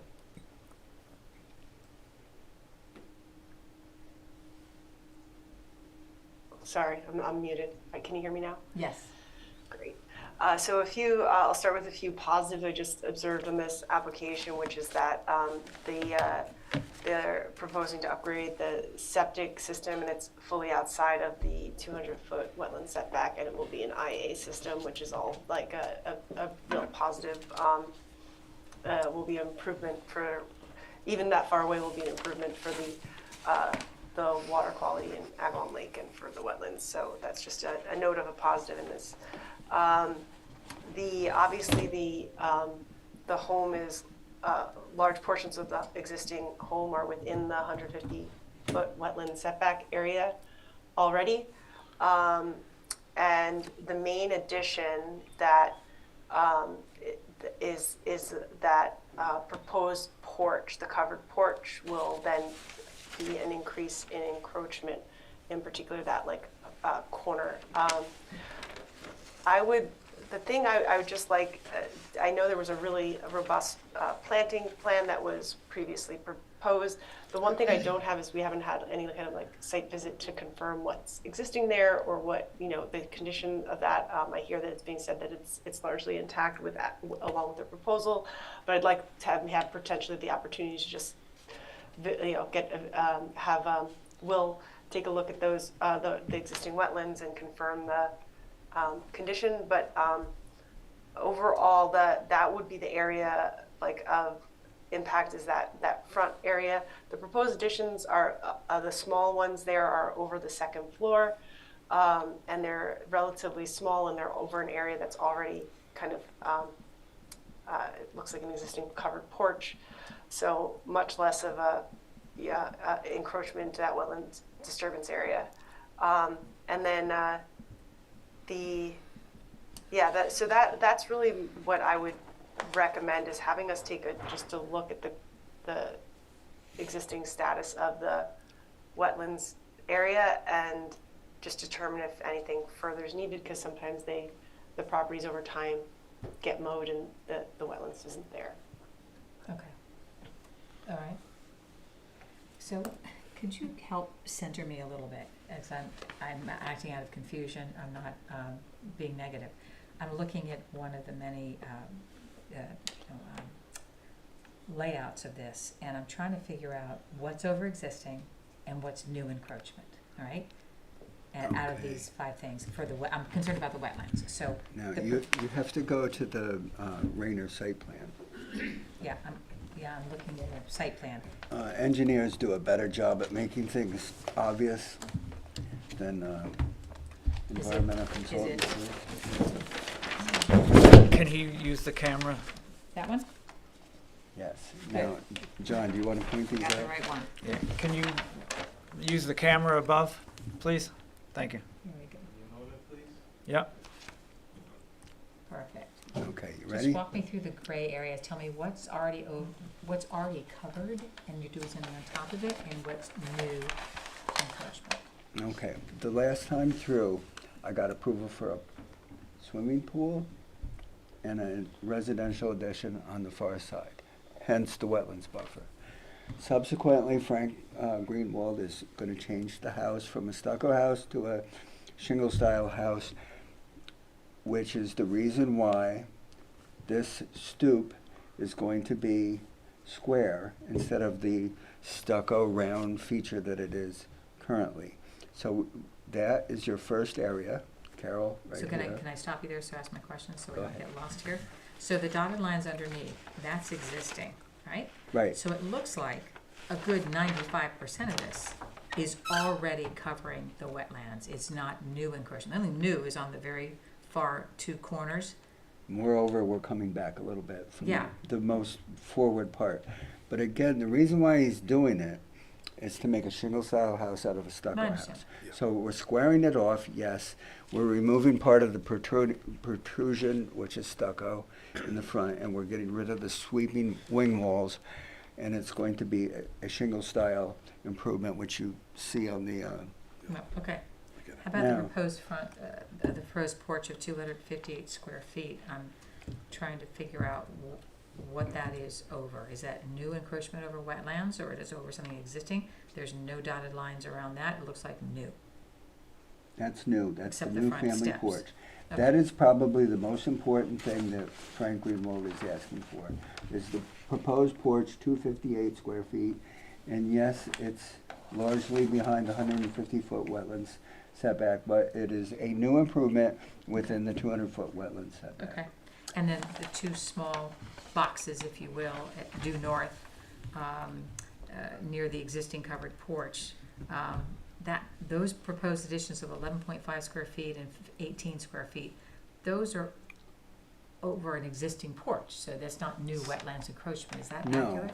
But there are, again, important considerations to make a shingle-style house out of a stucco house. Okay. That's the But you're not main, hurting my wetlands they're more very than you small. did previously. um, Is that accurate? we did a pretty good job on the wetlands in the first place. In the second place, Will Bowman's very accomplished, and he's commented and helped this office out with many wetlands buffer issues in the past, not here, but in other areas. And I'm confident that Will Bowman can go look at the site and make suggestions to Lisa and get them to me, and that we can adapt from there. Okay. So the wetlands buffer can be maintained a little better, a little bigger. So, well, let me ask though about these two. Go ahead. The existing covered porch of 486.5 square feet. There's a proposed addition of 11.5 and a proposed addition of 18. That's over the existing covered porch. Those are over. Is that accurate? Yes. Good, that's all I was just trying to nail down. Thank Yeah. you, appreciate it. Realistically, in terms of square footage, we're adding a very small amount of area. Most of that area is relative to the new proposed family porch. Yeah, That is where the driveway is. You get out of the driveway. Here's the entry into the house. The family entry is here. So they're trying to make circulation in the house more family friendly. okay. And I believe that's about it. Sanitary system is here, and it's well upland of the wetlands. The pool dry well has been there.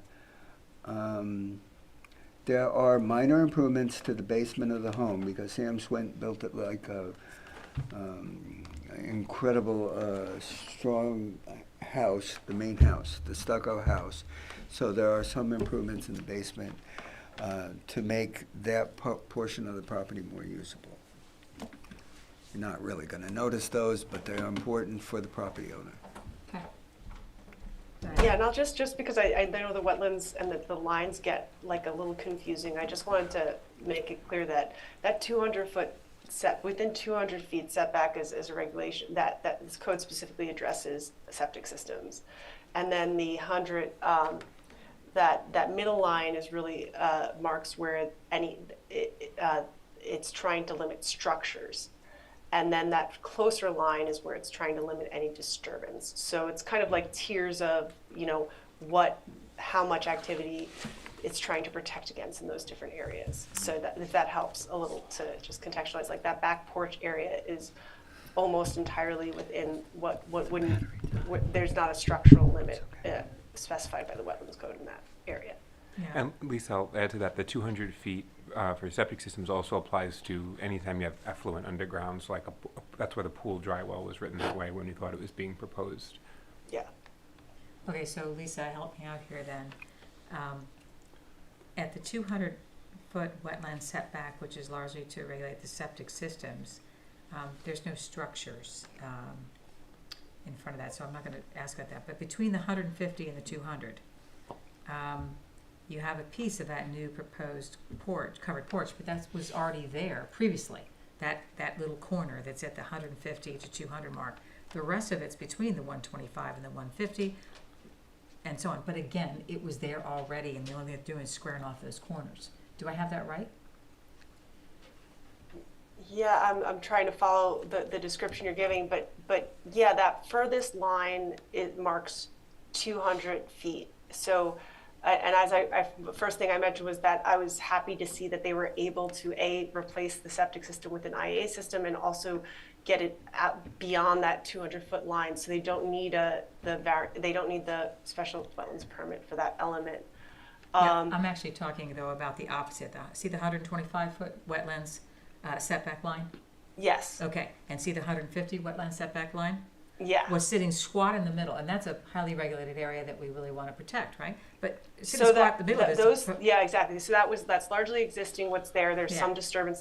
There was some level of structure there because there was a patio, or how it was described, and then but that area is that section where the code restricts building, and then that little corner that's beyond that is in the area that is. Right. Restricts disturbance. So the two sensitivities, on one hand, they're getting rid of the protrusion in the middle that's in that delicate area. On the other hand, they're adding two corners that are jutting out more. But that's the way it is. Those are the two considerations. Okay, that's what I was trying to figure out. Okay. All right. Sorry, and the other small box of, it's a proposed addition of 11.5 square feet to the existing covered porch. That is already covering the wetland, so that is not a new encroachment, correct? So we don't have to be terribly concerned about that in that sense. Yes, and in that sense, the larger concern would be just the again, just like with the last application, construction protocol, there'd be disturbance there. The area of disturbance is going to be larger than the area of construction. Yeah. And the proper procedures are implemented and things are restored. Okay.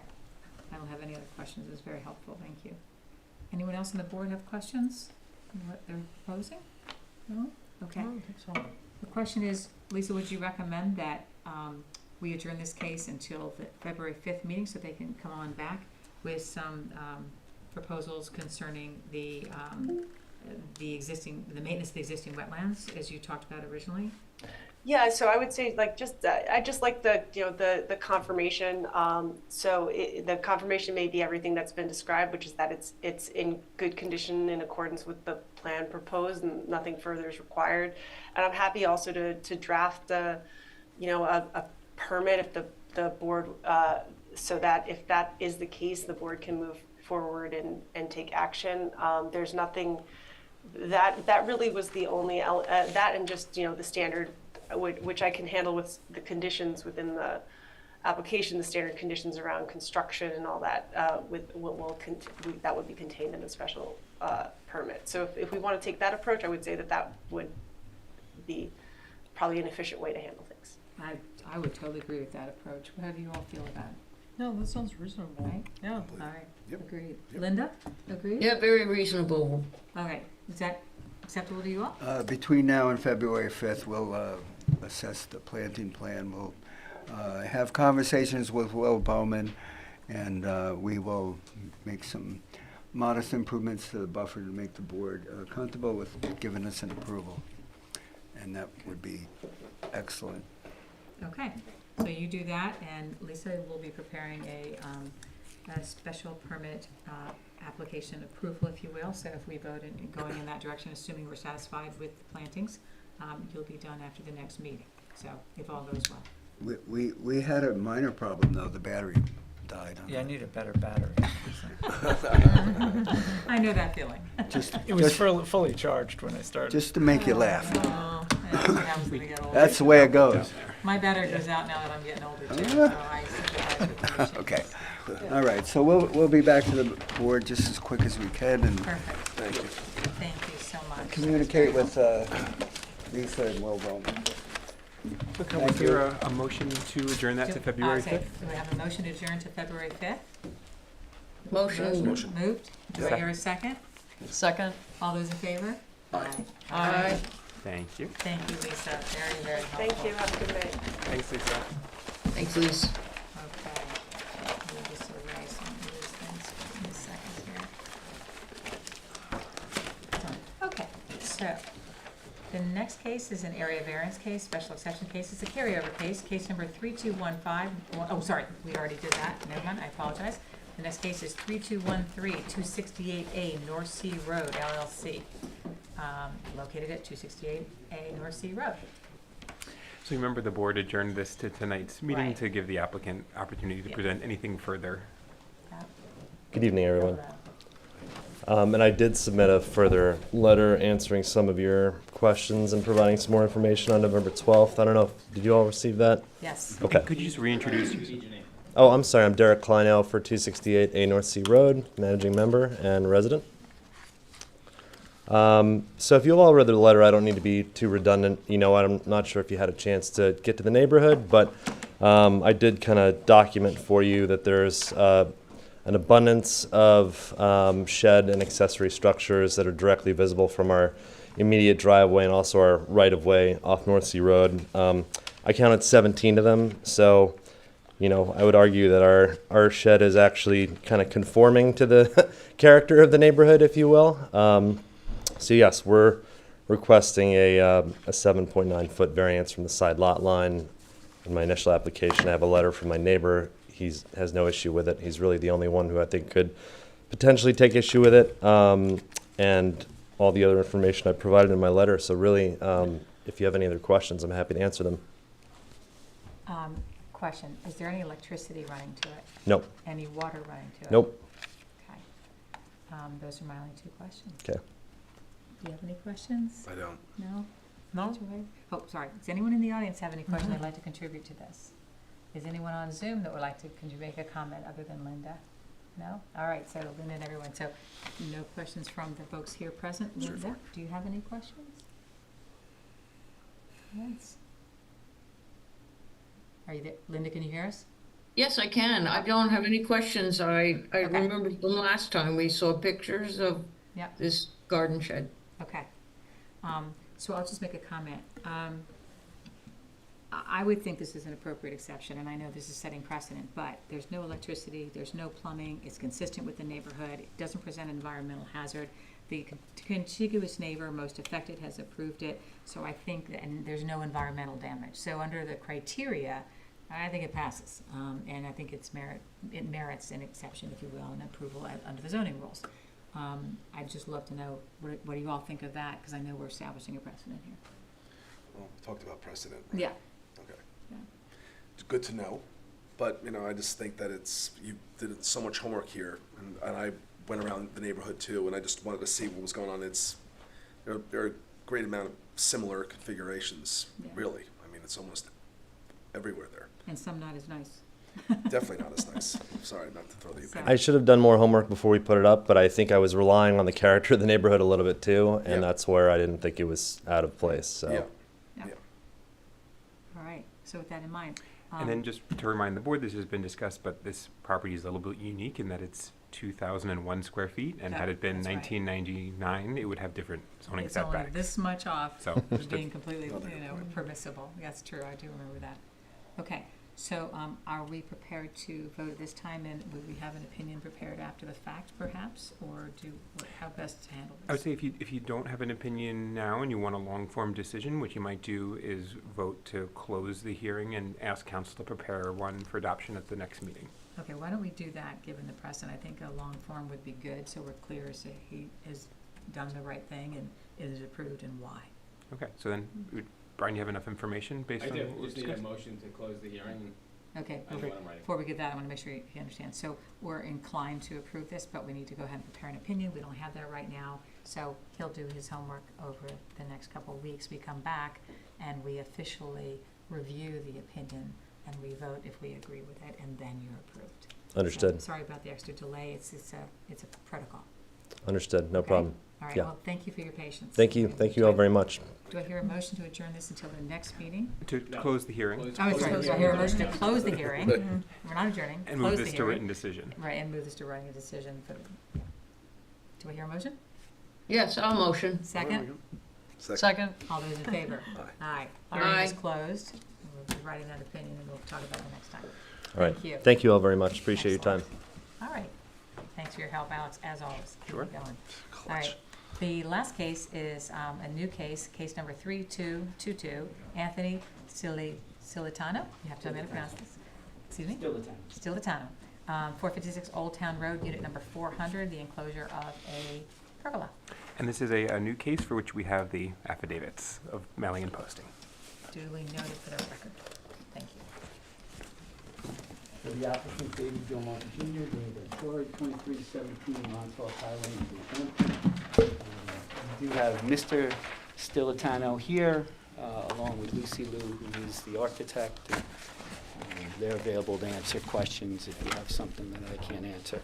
As the legal advertisement indicates, we're looking to cover an existing pergola, which you can see here. The important part of it is that it will not be expanded. We need a setback variance to accomplish that, which is, I think if you look at the plan, a little bit ironic. The current structure sits at 47.9 feet from the property line on Old Town Road. The setback's 80, and the structure that we're proposing is actually behind in the back of the unit. So I make that point for a couple of reasons, and it's certainly highlighted by the photographs I have here and that are in the record, is that this structure will not be seen from the street, from Old Town. And as a matter of fact, it won't be seen from any of the neighboring units in this. And this is a pre-existing non-conforming parcel, and we have a CO for the pre-existing part of that, which means it was developed prior to the current zoning setbacks, which, to me creates the self-created hardship. This photograph here is right at the door to the entrance of the Stilitano property, which is in this area. And then this photograph is a little bit more set back, so it's taken from behind the fountain. And both of those show that the property is really enclosed. And our issue is we're putting a roof over the structure. It's not expanding, and that creates the new structure, which needs the setback and which needs the lot coverage. The other salient point that I'd like to make before we really get into the balancing test is every other unit in this complex has a screened-in porch, and you'll see them here. This is split between unit 200 and 300. There's a screen porch here and a screen porch here for units 500 and 600. This porch is an outdoor porch, and it's not screened, but every other unit in the complex has a screened-in porch. So as we turn to the balancing test, the character of the neighborhood, I'd submit that a grant of the variance here would make this unit more in keeping with the character of this property. And I'd say the neighborhood is really based on the enclosure and based on the improvements. This is the neighborhood, and it makes it more consistent with the character to have a screened-in porch. The benefit, to the applicant is obvious, right? You have a screened-in porch where you're not impacted by insects, during the summer period. So the character of the neighborhood is really defined by the presence of these screened-in porches. The alternative is not possible here. We're covering an enclosed pergola, and to meet the 80-foot setback would put us somewhere back here, and then the rest of the porch would go back into the patio area. So it makes no sense conceptually to try and make it comply. So there is no alternative. When we look at the substantiality test, the New York State courts have been clear that you're supposed to consider the totality of the circumstances, just not the numeric value. In both regards, on substantiality, I think we really meet or satisfy that prong of the test. It's a roughly 17% variance from the code, and the circumstances or the totality of the circumstances are it cannot be seen from Old Town Road because of the hedges and then the structure that's in front of it, and then the hedging that I mentioned before that surrounds it. There are no environmental issues that will come out of this 158 square foot improvement. Stormwater runoff will be captured on site. The improvement won't affect the light and air of anybody's, which is what zoning tries to protect. It will not have a negative impact on that. It won't create space where you can have a bedroom or a bathroom, right? This is a screened-in porch, say 3-season room, so there'd be no environmental impacts. And with respect to the self-created hardship prong, again, this is a pre-existing property. It's a pre-existing pergola that we're trying to convert. I think it was the adoption of zoning that created the hardship, not the existence of the pergola. The Stilitanos purchased the property with the pergola there in place. It's existed for many, many, many years, and I think it's a nice improvement and certainly very beneficial for the Stilitanos to have. Okay, very helpful. Thank you. Any comments from anyone else in the room? There's no one else actually except folks that are applying for this. So, Carol, just for the board's context, the reason why you have attached houses here in R120 is, as David said, these buildings date from 1921, Right. So they predate zoning. Pre-existing. They were built as villas to house people as part of the H.H. Rogers estate. This is where their staff lived. Really? They are considered a contributing building to the Southampton Village Historic District, so if approved by this board, they would then go to the ARB to get a certificate of appropriateness. I didn't know But that. that's why the situation here is a little bit unusual. That's interesting. So they're going to have to get an exception for a historical building. Not an exception, just a standard certificate of appropriateness. But that's why you see buildings that are substantially out of compliance with the zoning ordinance. Interesting. That's fun facts. Okay. Any comments from anyone on Zoom, other than Linda? No? All right. Board, any comments from anyone on the board? Any questions? Just the other units that are there. Are there neighbors that, is there a group or a? There's a homeowners association. And is there any pushback on that, or any questions, or? There wasn't any pushback. The response from the homeowners association was go and see if you get the variance, and then we'll take it up formally. But oh, okay. Is that right? Correct. It's very Correct. Okay.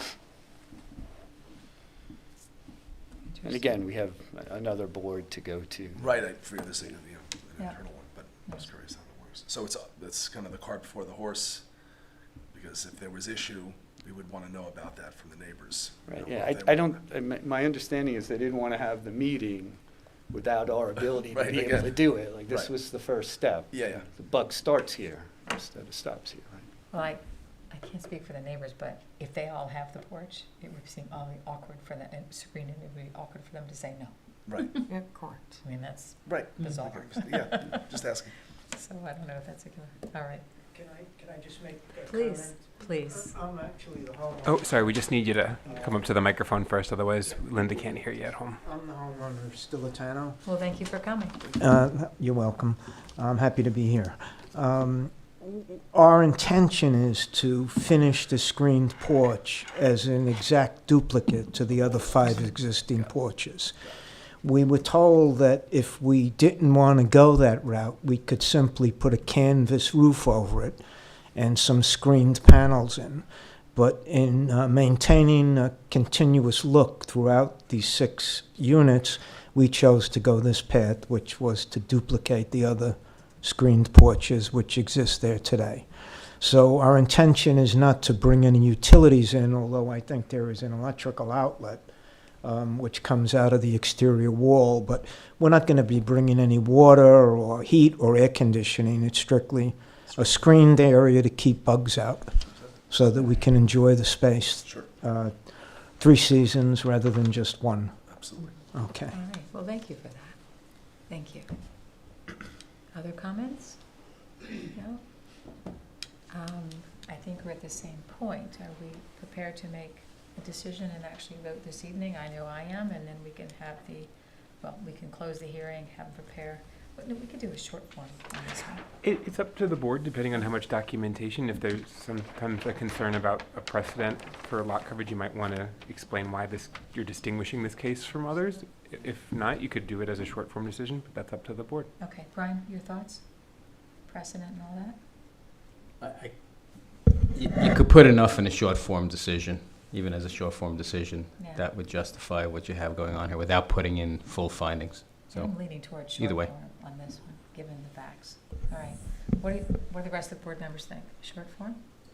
Yes, I, let's go with the short form.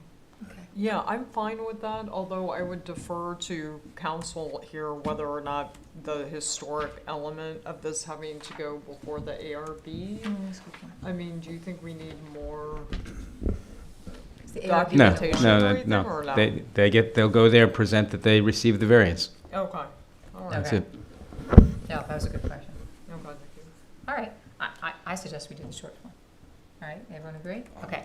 Yeah. What that means is we'll go ahead I and understand. vote tonight, and then I will sign an opinion, a short opinion during the week, and off we go, and that'll be that. All right, just propose the vote then? All those in favor of approving the variance request? You have to do it by motion. Yeah, that's what I mean, but that's where we're gonna go? Okay.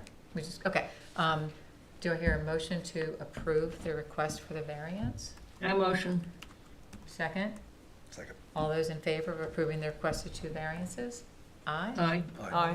All those opposed? None. It is passed. Thank you. Thank you very much. Thank you. Have a good night. Appreciate it. All right. And that is the last case for the evening. Thanks, everyone. Do I hear a motion to close this hearing? Motion to close? So moved? Second? Moved to second? Okay. All right. All those in favor? Aye. Aye. Aye. Okay. Thanks, you guys.